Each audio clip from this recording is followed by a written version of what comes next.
दिल्ली के Mundka metro station के पास 3 मंजिला इमारत में आग लगने से 27 लोगों की मौत।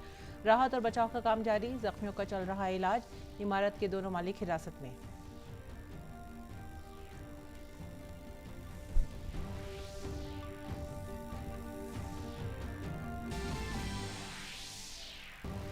दिल्ली में भयानक आतिशबाजी के वाक़े पर सदर, वजीर आज़म और वजीर दाखिला ने जाहिर किया रंजो गम। पीएम ने कहा, हादसे से हुआ हूँ दुखी। वजीर आज़म कौमी राहत फंड से महलूकीन के अहल खाना को 2-2 लाख और जख्मियों को 50-50 हज़ार रुपये का मुआवजा देने का ऐलान।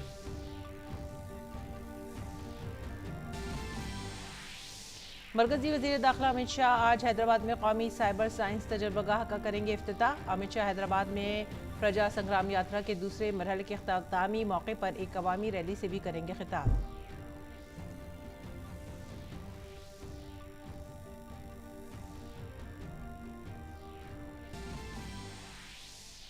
ज्ञान वापी मस्जिद का सर्वे शुरू। डीएम ने दोनों फरीकों के साथ की मीटिंग। दोनों फरीकों से अमन व अमान बरकरार रखने और इंतजामिया से ताउन करने की अपील।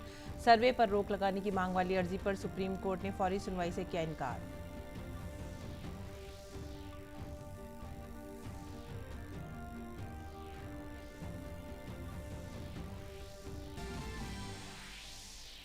मुत्तहदा अरब इमारात के सदर और अबूधाबी के हुक्मरान शेख खलीफा बिन जायद अल नहयान के इंतकाल पर आज भारत में एक दिन के सरकारी शोक का ऐलान। सभी सरकारी इमारतों पर कौमी परचम झुका रहेगा आधा। सदर और वजीर आज़म समेत कई अहम शख्सियात ने किया रंजो गम का इजहार।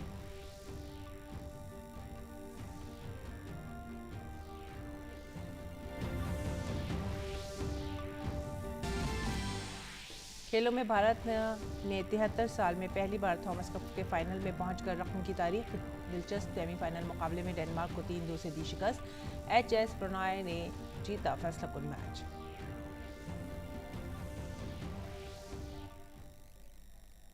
आदाब नाज़रीन, उर्दू खबरों में आप सभी का खैर मकदम है। नजर डालते हैं इस वक्त की खास खबरों पर। दिल्ली के मुनकर इलाके में जुमे की शाम एक 4 मंजिला इमारत में ज़बरदस्त आग लग गई। इस वाक़े में 27 अफराद हलाक हुए हैं। मुनकर के इलाके में मेट्रो के सतून नंबर 544 के करीब आतिशज़दगी का ये वाक़या पेश आया, जिसकी वजह अभी तक मालूम नहीं हो सकी है। आग लगते ही लोगों ने फायर डिपार्टमेंट को इत्तला दी, जिसके बाद 30 से ज़ायद आग बुझाने वाली गाड़ियाँ जाए वक़ूफ़ पर पहुँच गईं और आग पर काबू पाने में मसरूफ़ हो गईं। इसके अलावा पुलिस एहलकार भी इमदादी कामों में मसरूफ़ थे। इस इमारत में कई कंपनियों के दफातर और फैक्ट्रियाँ थीं। आग लगने के बाद इन दफातर में काम करने वाले मुतादिद अफराद इमारत में फंस गए। वाक़े की इत्तला मिलते ही पुलिस और फायर ब्रिगेड के अमले ने मौके पर पहुंचकर मकामी लोगों की मदद से राहत और बचाव का काम शुरू किया। इस दौरान 50 से ज़ायद अफराद को बाहिफाजत निकाल लिया गया। इमारत में देर शब तक कई अफराद के फंसे होने का खदशा है। हो चुकी है 2 घंटे से।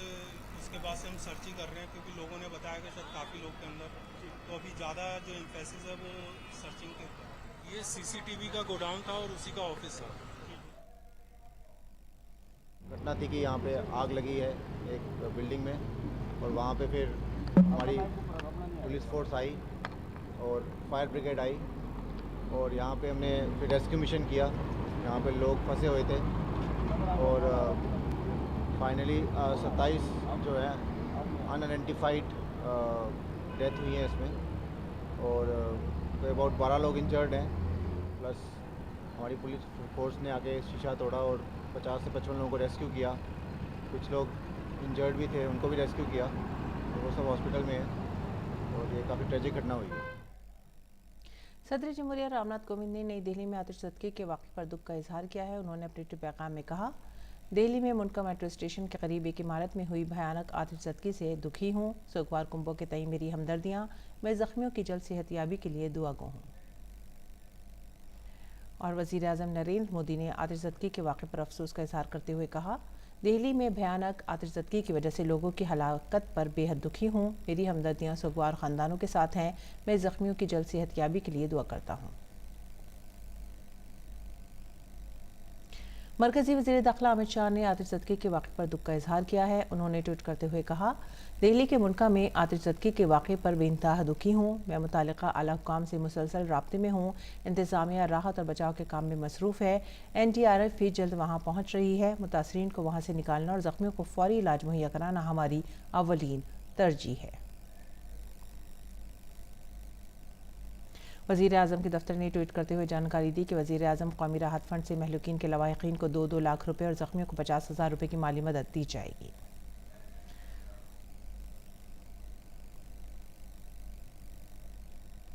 दिल्ली में आतिशज़दगी के अहम वाक़यात। 13 जून 1997 भोपाल सिनेमा आतिशज़दगी वाक़े में 59 अफराद की मौत और 100 से ज़ायद ज़ख्मी हुए थे। 31 मई 1999 में लाल कुआं बाज़ार में केमिकल मार्केट में आग लगने से 57 अफराद हलाक और 27 ज़ख्मी हुए थे। 20 नवंबर 2011 मशरक़ी दिल्ली की नंद नगरी में ख्वाजा सराओं की एक इज्तिमाई तकरीब में आग लगने से 14 अफराद हलाक और 30 से ज़ायद ज़ख्मी हुए थे। और 20 जनवरी 2018 दिल्ली के बोआना में पटाखे की एक फैक्ट्री में आग लगने से 10 ख़वातीन समेत 17 की मौत हुई थी। 13 अप्रैल 2018 दिल्ली के कोहाट इनक्लेव में भयानक आग लगने की वजह से 2 नाबालिग बच्चों समेत एक ही खानदान के 4 अफराद की मौत हुई थी। 19 नवंबर 2018 में वस्ती दिल्ली के कलाल बाग में एक फैक्ट्री में आग लगने से 4 अफराद हलाक और 1 ज़ख्मी हुआ था। 30 जनवरी 2019 जनूब मशरक़ी दिल्ली के ओखला फेज़ 1 में एक केमिकल फैक्ट्री में आग लगने से 4 अफराद ज़ख्मी। 12 फरवरी 2019 करोल बाग में 4 मंजिला होटल में आग लगने से 17 अफराद हलाक और 35 ज़ख्मी हुए थे। 8 दिसंबर 2019 अनाज मंडी रानी झांसी रोड में कागज़ की एक फैक्ट्री में आग लगने से 45 अफराद हलाक और 50 ज़ख्मी हुए थे। 13 मार्च 2022 शुमाल मशरक़ी दिल्ली के गोकुलपुरी में 30 से ज़्यादा झोपड़ियों में आग लगने से भयानक आग में 3 नाबालिग और एक हामिला खातून समेत 7 अफराद की मौत हुई थी। आगे बढ़ेंगे अगली खबर की तरफ। मरकजी वज़ीर दाखिला अमित शाह आज हैदराबाद में नेशनल साइबर साइंस लेबॉरेटरी का इफ्तिताह करेंगे। अमित शाह अपने दौरे के दौरान कई अहम प्रोग्रामों में शरीक होंगे। प्रजा संग्राम यात्रा के दूसरे मरहले में वज़ीर दाखिला अमित शाह एक जलसा आम से खिताब करेंगे। बीजेपी की रियासती इकाई के सदर और लोकसभा रुकन संजय कुमार की क़ियादत में पार्टी ने 14 अप्रैल को अम्बेडकर जयंती पर यात्रा का दूसरा मरहला शुरू किया। यात्रा का पहला मरहला 36 दिनों तक मुनक़िद किया गया था, जिसमें गुज़िश्ता साल 8 अज़ला के 19 असेंबली हल्कों को शामिल किया गया था, जो हैदराबाद से शुरू होकर रंगारेड्डी, वकाराबाद, संगारेड्डी, मेदक, कामारेड्डी, सरसीला और सिद्दीपीठ तक जाती थी। और हमारी खारजा पॉलिसी में पड़ोसी ममालिक का एक ख़ास मकाम है। इसी सोच को आगे बढ़ाते हुए पीर को वज़ीर आज़म नरेंद्र मोदी पीएम बनने के बाद अपने 5वें दौरे पर नेपाल जाएंगे। इसी दौरान पीएम मोदी दीगर प्रोग्रामों के साथ लम्बिनी के मुक़द्दस माया देवी मंदिर में भी पूजा करेंगे। दोनों ममालिक के वज़ीर आज़म के दरमियान 2 तरफ़ा मुलाकात भी होगी। पड़ोसी पहले भारत की खारजा पॉलिसी का सबसे अहम हिस्सा है और भारत अपने पड़ोसियों को मुसलसल तरजीह दे रहा है। इसी कड़ी में वज़ीर-ए-आज़म नरेंद्र मोदी 16 मई यानी पीर को बुद्ध पूर्णिमा के मौके पर नेपाल का दौरा करेंगे। नेपाल के वज़ीर-ए-आज़म शेर बहादुर देउबा की दावत पर हो रहे इस दौरे के दौरान पीएम मोदी लुम्बिनी के सरकारी दौरे पर रहेंगे। साल 2014 से लेकर अब तक वज़ीर-ए-आज़म नरेंद्र मोदी का ये 5वां नेपाल का दौरा होगा। The visit will, 1. add to the positive momentum in our bilateral ties generated by high-level exchanges, including by the last visit of Prime Minister Deuba to India in April. And 2, the visit also reaffirms our commitment and demonstrates the priority that Government of India attaches to the neighborhood. Lumbini में वज़ीर-ए-आज़म मुक़द्दस माया देवी मंदिर में पूजा अर्चना करने के लिए जाएंगे। वज़ीर-ए-आज़म नेपाल सरकार की मदद से लुम्बिनी डेवलपमेंट ट्रस्ट के जरिए मुनाकिद किए जाने वाले बुद्ध जयंती प्रोग्राम से भी खिताब करेंगे। इसके साथ ही अलग से एक प्रोग्राम के तहत वज़ीर-ए-आज़म लुम्बिनी मठ इलाके के अंदर इंटरनेशनल बौद्ध कन्फेडरेशन नई दिल्ली के एक ज़मीनी टुकड़े पर बौद्ध सकाफत और विरासत के लिए एक सेंटर की तामीर के लिए संग बुनियाद की तकरीब में हिस्सा लेंगे। In their bilateral talks, the two prime ministers will pick up from where they left off in Delhi just last month.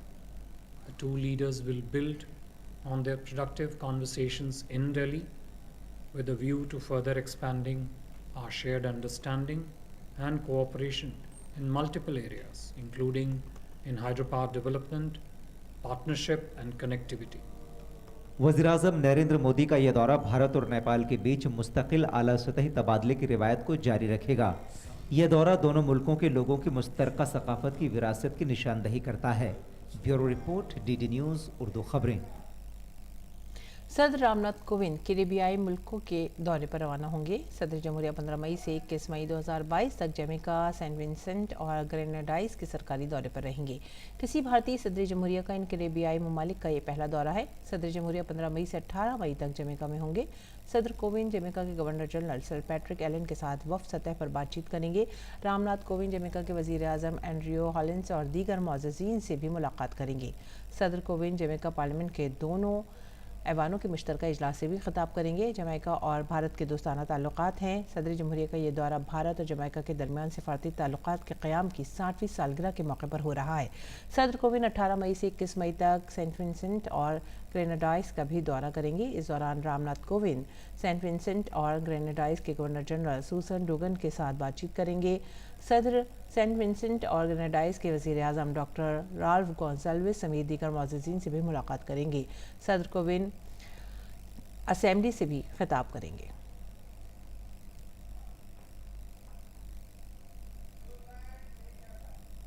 अगली खबर जम्मू कश्मीर से। जम्मू कश्मीर में कश्मीरी पंडित राहुल भट्ट के कत्ल और जुमे को पुलवामा के गडारू इलाके के कांस्टेबल रियाज अहमद के कत्ल के बाद सरकार ने सरगर्मी दिखाते हुए दहशतगर्दों की मदद करने के इल्ज़ाम में कई सरकारी एहलकारों के खिलाफ कार्रवाई की है। साथ ही नकल मकानी करने वालों के लिए बसाई गई कॉलोनी और मुलाजमीन की कॉलोनी के बाहर सिक्योरिटी सख्त कर दी गई है। इसके साथ साथ इन वाक़यात के हवाले से अवाम में पाकिस्तान के खिलाफ गुस्सा वाज़ेह तौर पर नजर आ रहा है। जम्मू कश्मीर में चल रही तरक्की की हवा और एक के बाद एक दहशतगर्दों के खिलाफ हो रही कार्रवाई से बौखलाई दहशतगर्द तंजीमें अपनी हरकतों से बाज नहीं आ रही हैं। दहशतगर्द तंजीमों ने जहां जुमेरात को कश्मीरी पंडित राहुल भट्ट को जिला बडगाम के इलाके चडूरा के तहसील दफ्तर में घुसकर कत्ल कर दिया, वहीं जुमे को पुलवामा के गुडारू इलाके में कांस्टेबल रियाज अहमद को भी दहशतगर्दों ने गोली मार दी, जिसके बाद इलाज के दौरान उनकी मौत हो गई। फौजियों ने पुलवामा में शहीद पुलिस एहलकार को खराज अकीदत पेश किया। हमारा कांस्टेबल जो है छुट्टी पे घर आया हुआ था और अपने एक 4 साला बच्चे को स्कूल छोड़ने के लिए घर से बाहर निकला था। सुनसान सड़क पे अपने वो बस का इंतज़ार कर रहा था जिस बस में उसका बच्चा स्कूल जाता है। उस मौके का फ़ायदा उठा करके 2 लोग बाइक पे आए और कायराना हरकत करते हुए उन्होंने इस पर अंधाधुंध गोलियाँ चलाईं। दूसरी जानिब बडगाम जिले के चाडूरा इलाके में जुमेरात की शाम दहशतगर्दों ने तहसील दफ्तर में घुसकर जिस कश्मीरी पंडित मुलाजिम राहुल भट्ट का कत्ल कर दिया था, जुमे की सुबह बनतलाब जम्मू में उसकी आखिरी रसूमात अदा कर दी गई। इस मौके पर जम्मू के सीनियर अफसरान, बीजेपी के सीनियर लीडरान और मुकामी लोगों की बड़ी तादाद मौजूद थी। जुमेरात को 2 दहशतगर्द तहसील दफ्तर में अचानक दाखिल हुए और वहाँ काम करने वाले राहुल भट्ट पर अंधाधुंध फायरिंग शुरू कर दी। वाक़े के बाद दहशतगर्द अफरा तफरी के आलम में मौके से फरार हो गए। राहुल को उसके साथियों ने फौरी तौर पर महाराजा हरी सिंह अस्पताल में दाखिल कराया, जहां इलाज के दौरान राहुल भट्ट जख्मों की ताब न लाकर चल बसा। राहुल भट्ट के वालिद ने पूरे मामले की मुनसिफाना तहकीकात का मुतालबा किया है और उन्होंने बताया कि दहशतगर्द उनके बेटे का नाम पूछते हुए दफ्तर में दाखिल हुए थे। हम बोलते हैं कि इंक्वायरी हो, सही कमीशन बैठे, इसमें सही पता करे कि ये कैसे हुआ, क्यों हुआ। थाना एक 100 फुट की दूरी पर था थाना, सिक्योरिटी भी तहसील की भी कोई सिक्योरिटी होगी। वाक़े के बाद नकल मकानी के बाद बसाई गई सभी कॉलोनियों की सिक्योरिटी बढ़ा दी गई है। बडगाम के शेखपुरा के साथ साथ अनंतनाग और शुमाली कश्मीर में रहने वाले मुलाजमों की कॉलोनियों के बाहर सिक्योरिटी सख्त कर दी गई है। इन इलाकों में गश्त भी बढ़ा दिया गया है। इसके साथ ही वादी कश्मीर में कश्मीरी पंडितों के वहशियाना कत्ल पर जम्मू के लोगों में काफ़ी गुस्सा है। समाजी व सियासी तंजीमों समेत तमाम भी सड़कों पर निकलकर पाकिस्तान के खिलाफ एहतजाज कर रहे हैं और पाकिस्तान के खिलाफ नारेबाजी कर रहे हैं। पूरे कश्मीरी समुदाय का, पूरे कश्मीरी जितने भी हैं यहाँ पे, उनमें रंजो गम का माहौल पैदा हो गया है। हम चाहते हैं कि ये ब्लडशेड जो इनोसेंट किलिंग्स है ये कश्मीर में रुक जाए। शहीद राहुल भट्ट का परिवार है, उनको कंपनसेशन में 2 करोड़ दिए जाए और जो उनकी बेवा है, उनकी वाइफ है, उसको सरकारी जॉब और वो भी जम्मू में। दरियासना हुकूमत ने इंतजामिया के अंदर रहकर दहशतगर्दों की मदद करने के इल्ज़ाम में एहलकारों के खिलाफ बरतरफी की कार्रवाई की है। हुकूमत ने कश्मीर यूनिवर्सिटी के केमिस्ट्री के प्रोफेसर अल्ताफ हुसैन पंडित को जम्मू कश्मीर इंतजामिया ने दहशतगर्दों के सरगर्म हिमायत करने पर बरतरफ कर दिया है।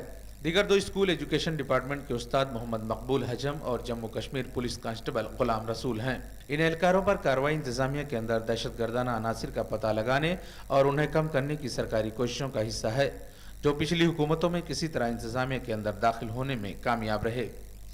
गौरतलब है कि जम्मू कश्मीर में सिक्योरिटी फोर्सेज की तरफ से दहशतगर्दियों के खिलाफ मुसलसल कार्रवाई की जा रही है। वादी में सिक्योरिटी फोर्सेज और दहशतगर्दों के दरमियान तसादुम के वाक़यात मंजर आम पर आ रहे हैं, जिसके बाद उनके दरमियान मुआहदा हो रहा है। ब्यूरो इनपुट के साथ सलमान काजी की रिपोर्ट, DD न्यूज़ उर्दू खबरें। इस माह की 27 तारीख को जनूब मगरबी मानसून के केरला पहुंचने का इम्कान है। इस साल केरल में मानसून की आमद मामूल की तारीख से पहले हो रही है। जनूब मगरबी मानसून आमतौर पर 1 जून को केरला पहुंचता है। इस बार तकरीबन 1 हफ्ते पहले आ रहा है। बहरे रोम से आने वाली साजगार हवाओं के साथ जनूब मगरबी मानसून की रफ्तार तेज़ हो गई है। तवक्को है कि मानसून इस माह की 15 तारीख तक बहरा अंडमान निकोबार जज़ाइर में खलीज बंगाल के जनूब मशरक़ी हिस्सों तक पहुँच जाएगा। मुत्तहिदा अरब इमारात के सदर और अबूधाबी के हुक्मरान शेख खलीफा बिन ज़ायद अल नहयान के इंतकाल पर भारत में आज एक दिन के सरकारी शोक का ऐलान किया गया है। एक रोज़ा सरकारी शोक के दौरान सरकारी इमारतों पर कौमी परचम सरनगू रहेगा और कोई सरकारी तफरीही प्रोग्राम नहीं होगा। अल नहयान जुमे को 73 साल की उम्र में इंतकाल कर गए। वो 3 नवंबर 2004 से मुत्तहिदा अरब इमारात के सदर का ओहदा संभाल रहे थे। शेख खलीफा बिन ज़ायद अल नहयान अपने वालिद शेख ज़ैद बिन सुल्तान के बाद मुत्तहिदा अरब इमारात के सदर और अबूधाबी के हुक्मरान बने थे। शेख ज़ैद बिन सुल्तान 1971 में मुत्तहिदा अरब इमारात के क़याम के बाद पहले सदर बने थे। 2 नवंबर 2004 को उनकी मौत के बाद उनके बेटे को उनका जानशीन मुंतखब किया गया था।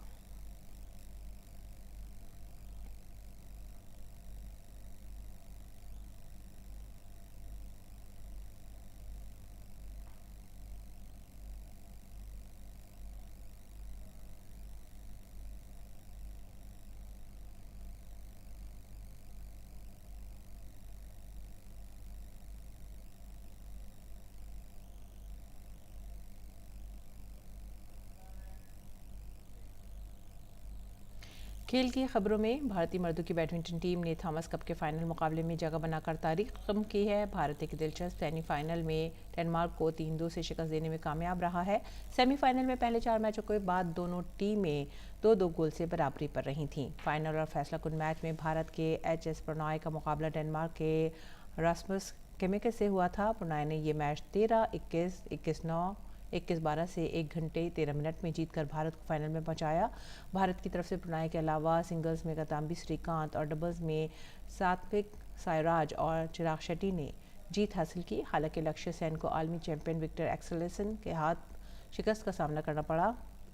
भारतीय टीम टूर्नामेंट के 73 साल की तारीख में पहली बार फाइनल में दाखिल हुई है। इससे कबल ये टीम 1952, 1955 और 1979 में सेमीफाइनल तक पहुंच पाई थी। इतवार को फाइनल में भारत का मुकाबला इंडोनेशिया से होगा। IPL में पंजाब किंग्स ने जुमे को रॉयल चैलेंजर्स बेंगलुरु को 54 रन से शिकस्त देकर प्लेऑफ की दौड़ को दिलचस्प बना दिया है। पंजाब ने पहले बल्लेबाजी करते हुए 210 रन का बड़ा हदफ दिया। जवाब में बेंगलुरु की टीम 9 विकेटों पर 155 रन ही बना सकी। बेंगलुरु की जानिब से ग्लेन मैक्सवेल ने 35 रन बनाए, जबकि रजत पाटीदार ने 26 और कोहली ने 20 रन बनाए। इससे कबल पंजाब ने मुकर्रर 20 ओवर में 9 विकेटों पर 209 रन बनाए हैं। पंजाब के लिए जानी बेरिस्टो ने तूफानी इनिंग्स खेली और 29 गेंदों में 66 रन बनाए। उसके बाद लिविंगस्टोन ने 42 गेंदों में 70 रन बनाकर टीम को बड़े स्कोर तक पहुंचा दिया। इस जीत के बाद पंजाब के अब 12 मैचों में 12 पॉइंट्स हो गए हैं और वो दिल्ली के बाद 6ठे नंबर पर है। वहीं RCB इतने ही मैच में 14 पॉइंट्स के साथ चौथे नंबर पर बरकरार है, लेकिन शिकस्त के उनका नेट रन रेट बेहद ख़राब कर दिया है। बात करेंगे बॉक्सिंग की। 2 बार की एशियन चैंपियन भारत की पूजा रानी इस्तांबुल शहर में जारी IBA खवातीन की आलमी बॉक्सिंग चैंपियनशिप के क्वार्टर फाइनल में दाखिल हो गई हैं। पूजा ने 81 किलोग्राम वजन के जुमरे के प्री क्वार्टर फाइनल मैच में हंगरी की तीमिया नागी को एक तरफा मुकाबले में 5-0 से शिकस्त दी। पूजा ने शानदार आगाज़ किया और पहले राउंड में दाएं मुक्के मारकर तमाम जजों को मुतासर किया। दूसरे राउंड में भी पूजा ने बेहतरीन कारकर्दगी को बरकरार रखा और एक बार फिर पूरे पॉइंट्स के साथ आगे बढ़ी। अब क्वार्टर फाइनल में पूजा का मुकाबला पीर को ऑस्ट्रेलिया की जेसिका बागली से होगा। टोक्यो ओलंपिक्स में कांसे का तमगा जीतने वाली भारतीय मुक्केबाज Lovlina Borgohain pre quarter final में बाहर हो गई हैं। 70 किलोग्राम जुमरे में लवलीना को सिंडी नागाम्बा के हाथों 1-4 से गैर मुतवक्का शिकस्त का सामना करना पड़ा। काबिल जिक्र है कि इस साल इस चैंपियनशिप में भारत की पहली शिकस्त है। स्मार्ट सिटी मंसूबे के तहत मुल्क के 100 शहरों को चमकाने का मंसूबा तेज़ी से जारी है। इसी सिलसिले में गुजरात के शहर सूरत को भी खूबसूरत और हाईटेक बनाया जा रहा है। सूरत में बरसों से खस्ताहाली के शिकार 700 साल पुराने किले को सूरत म्यूनसिपल कॉरपोरेशन ने इस कदर चमका दिया है कि एक लम्हे के लिए ये यकीन करना मुश्किल हो जाता है कि यह किला सैकड़ों साल पुराना है। ये किले के अंदर की नक्शो निगार और इसमें रखा हुआ फर्नीचर इसके आबाद होने की गवाही देता है। चमकने के बाद सूरत आने वाले सयाहों की पहली पसंद सूरत का किला है, जो इन दिनों स्मार्ट सिटी के नज़रिए को ज़मीन पर ला रहा है। कैसे बदली किले की ये तस्वीर जानने के लिए हमारे नुमाइंदे राजेश राज ने सूरत के किले का जायज़ा लिया।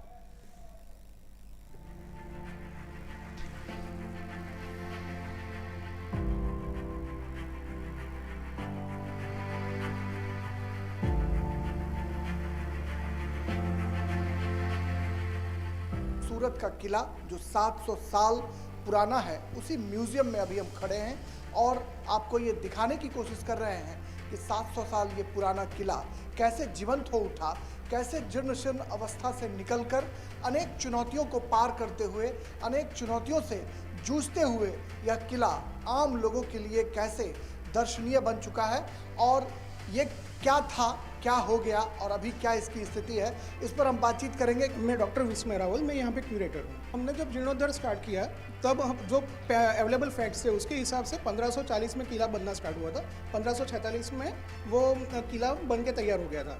जब हमने रिस्टोरेशन स्टार्ट किया तो इधर ही एक दूसरे फैक्ट्स भी मिले कि 1373 में यहाँ पे एक छोटा किला हुआ करता था जो तुगलक डायनेस्टी में बना था और उसके फाउंडेशंस वगैरह हमको मिलते गए। म्यूजियम में एक चाय की प्याली, चाय की तस्तरी जो है वो भी रखी गई है, जिसको भी हम जो क्यूरेटर हैं उनसे समझने की कोशिश करेंगे, जिसमें लोगों की तस्वीर नज़र आती है। आप देख सकते हैं, हमारे कैमरामैन कुमार दत्ता आपको दिखाएंगे कि कितनी खूबसूरत तस्तरी है, चाय की प्याली है। जैसे आपकी बैंक नोट्स होती है, बैंक नोट आप लाइट के सामने ले जाते हैं और उसमें वाटर मार्क दिखता है, उसी तरीके जापान में पुरातन टाइम में बहुत सारे पोर्सिलिन मेकर थे, तो उनके पर्टिकुलर मैन्युफैक्चरिंग मार्क्स जो होते थे वो अलग अलग तरीके से बताते थे। ये खास तरीके की कप सेट है। हर एक कप के नीचे अगर आप उसको रोशनी के सामने ले जाएंगे तो वहाँ पे गेशा कल्चर हुआ करता था, तो आपको गेशा का उसके अंदर आपको तस्वीर दिखाई देगी। जैसे लाइट स्टार्ट होगी, जैसे ही आप प्याले में चाय भरेंगे और वो अगर लाइट के सामने जाती है तब उसके अंदर से एक खूबसूरत स्त्री की आकृति आपके सामने आ चुकी हो, वैसा आप देख सकते हैं। उसके अंदर 35 डिफरेंट टाइप की कैटेगरीज है जिसमें कलाकृतियों को हमने संग्रह किया है, जैसे कि पोर्सिलिन हो गए, पुरातन सिक्के हो गए, पुरातन शास्त्र हो गए जैसे कि हस्तप्रत वगैरह है, शिलालेख है, पुरानी मूर्तियाँ हैं। वो सारी चीज़ों को हमने डिफरेंट सेक्शन में यहाँ पे डेवलप किया है ताकि विजिटर्स जैसे जैसे मूव करता जाए वैसे वो अपने पुरातन किले को तो देख ही रहे, साथ साथ में पूरे वर्ल्ड कल्चर को भी साथ में देख सकते हैं। यहाँ पे हमने ब्रिटिश जब सूरत में रहते थे तो 18-19वीं सदी में ब्रिटिशर्स यहाँ पे कैसे रहते थे, कौन सा फर्नीचर यूज़ करते थे, वो सारी चीज़ें हमने यहाँ पे रिक्रिएट की है। गुजरात सरकार ने अपने बुद्धि, कौशल और चातुर्य के साथ इस पुराने किले को एक नया रूप दिया है, जो अब यहाँ के दर्शकों और देश भर के टूरिस्ट के लिए कहीं ना कहीं आकर्षण का केंद्र बन चुका है। इसमें जो पुरानी शैलियाँ हैं उसमें खास करके डच शैली को आप बखूबी देख सकते हैं। कैमरामैन कुमार दत्ता के साथ सूरत के किला से मैं राजेश राज, टीडी न्यूज़ के लिए। आखिर में सुर्खियां एक बार फिर से। दिल्ली के मुनका मेट्रो स्टेशन के पास 3 मंजिला इमारत में आग लगने से 27 लोगों की मौत। राहत और बचाव का काम जारी, जख्मियों का चल रहा है इलाज। इमारत के दोनों मालिक हिरासत में।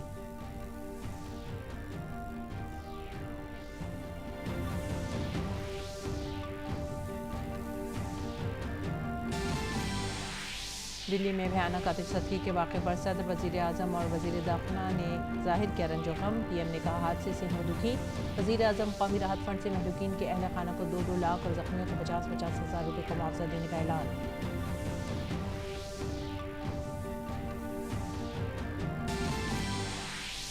मरकजी वज़ीर दाखिला अमित शाह आज हैदराबाद में कौमी साइबर साइंस तजुर्बागाह का करेंगे इफ्तिताह। अमित शाह हैदराबाद में प्रजा संग्राम यात्रा के दूसरे मरहले के इख्तितामी मौके पर एक अवामी रैली से करेंगे खिताब।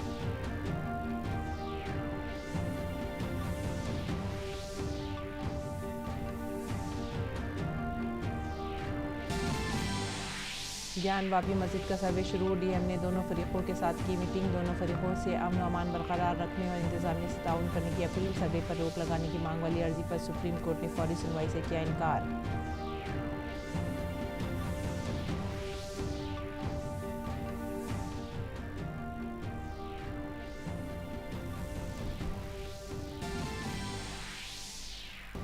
मुत्तहिदा अरब इमारात के सदर अबू धाबी के हुक्मरान शेख खलीफा बिन जायद अल नहयान के इंतकाल पर आज भारत में एक दिन के सरकारी शोक का ऐलान। सभी सरकारी इमारतों पर कौमी परचम झुका रहेगा आधा।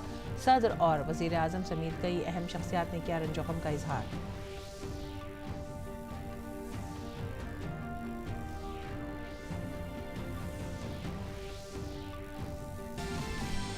भारत ने 73 साल में पहली बार थॉमस कप के फाइनल में पहुंचकर रकम की तारीख। दिलचस्प फाइनल मुकाबले में डेनमार्क को 3-2 से दी शिकस्त। एच.एस. प्रणॉय ने जीता फैसलाकुन मैच।